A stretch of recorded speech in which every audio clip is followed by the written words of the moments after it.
अभी राम मंदिर दर्शन करने गए थे और अखिलेश यादव अभी तक दर्शन करने नहीं गए, क्या लगता है? देखिए, राम कृष्ण विश्वनाथ हिंदू धर्म के स्तंभ हैं, सनातन परंपरा के स्तंभ हैं।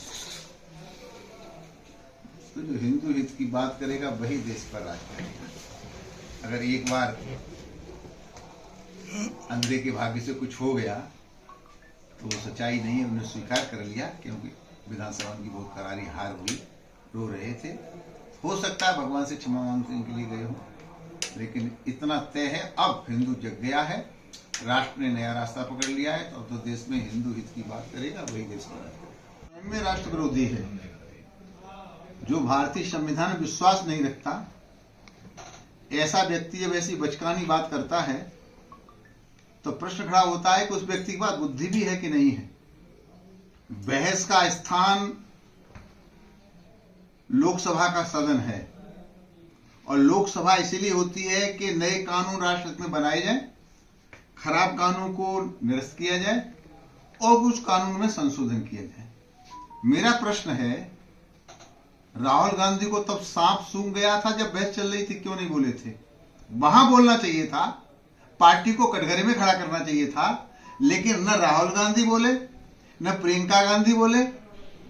और अब अधिवेशन में गुजरात में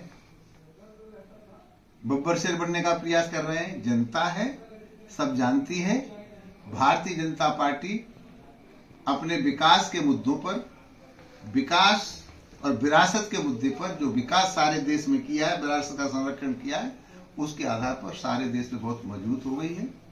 और जिस बिल की आप चर्चा कर रहे हैं, ये वक्फ बोर्ड की संपत्ति मुट्ठी भर मुसलमानों के हाथ में है, जैसे ओबीसी। मुसलमान ये कहने लगा है ओबीसी से कि तुमने बिल पार्लियामेंट में फाड़ा, जरा जमीन छोड़ दो ना। अरबों की संपत्ति ओबीसी के पास है, ऐसे ही अरबों की, करोड़ों की संपत्ति मुट्ठी भर लोग दबा के बैठे हैं। जो बेचारा मुसलमान गरीब है, झुग्गी झोपड़ी का है, सड़क पर है, माजंदा है, इन लोगों को तो कुछ लाभ ही नहीं मिल रहा। इसलिए मुझे लगता है 70% मुसलमान मोदी जी का मुरीद हो गया। केरल के सारे ईसाई चर्च वाले मोदी जी के मुरीद हो गए। पटना साहब, पटना वाले सरदार मोदी जी के मुरीद हो गए, क्योंकि हालत इतने बिगड़ गए थे। हमने कुंभ लगाया तीर्थराज प्रयाग में, आवाज आई ये तो बकवी जगह है। हमने पार्लियामेंट नया बनाया दिल्ली में, आवाज आई ये तो बकवी जगह है। हमने लाल किला पर हमारे मोदी झंडा फहराते हैं, बोले बकवी जगह है। वो एक दिन सारे हिंदुस्तान को बकवी जगह बता के हम लोग को बेदखल करने की सोच रहे थे।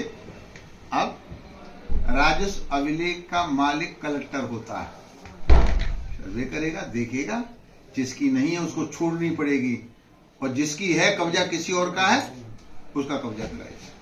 तो अब ये चिल्लाएंगे थोड़े से, मतलब ये राहुल हो गए, अखिलेश हो गए, विपक्ष के लोग गए, जब दवा डाल देते हैं कीड़ों के ऊपर तो कीड़े बिलबिलाने लगते हैं। ये जो भारत की नींव में कीड़े लग गए थे, खा रहे थे भारत को, झगड़ा करा रहे थे हिंदू मुसलमान का। आज मुसलमान को भी पता चल गया मुसलमान का हितैषी अखिलेश है कि राहुल है कि मोदी जी। तो इसके बहुत दूरगामी परिणाम निकलने वाले हैं, इसलिए बेचारे बहुत परेशान हैं। उनके पास एक तरफा मुस्लिम वोट था, अब वो खसक गया। सी आती है, अखिलेश अपने नाम के आगे यादव लिखते, यदुवंशी कहलाते हैं। और क्या हो गया इनकी बुद्धि को? उन्हें गाय में, गौशाला में दुर्गंधी आ रही है, लेकिन जहां बकरे कटते हैं, मुर्गे कटते हैं, भैंसा कटते हैं, भैंसियां कटती हैं, गाय कटती है, वहां दुर्गंधी नहीं आती उनको। लेकिन हम गौशाला बना रहे हैं ग्राम पंचायत स्तर पर, तो उन्हें दुर्गंधी आ रही है। और तो और उनका एक सांसद रामजी लाल सुमन तत्काल पार्टी से निकालना चाहिए, अगर वास्तव में राष्ट्रवादी ये लोग हैं तो। वो बाबर को और औरंगजेब को अपना बाप बता रहे हैं, मसीहा बता रहे हैं, और राणा सांगा को बदनाम कर रहे हैं, गालियां दे रहे हैं, शिवाजी को गालियां दे रहे हैं। तो इस प्रकार के लोग तो उनके सांसद हैं। पहले एक आजम खां ही थे, वो आजम खां इधर से उधर थोड़े हुए तो रामजी सुमन आगे। तो ये अपने आप ही गलतियां करते हैं कि अखिलेश करवा रहे हैं। अगर करवा रहे हैं तो ठीक है, परिणाम 2027 में देखने को मिलेगा। और अगर आप नहीं करवा रहे हैं तो ऐसे लोगों को पार्टी से निकालना चाहिए। इसका उत्तर तो अखिलेश को देना पड़ेगा, नहीं तो 2027 में इन सब बातों का सामना करना पड़ेगा, उसका परिणाम सामने आएगा।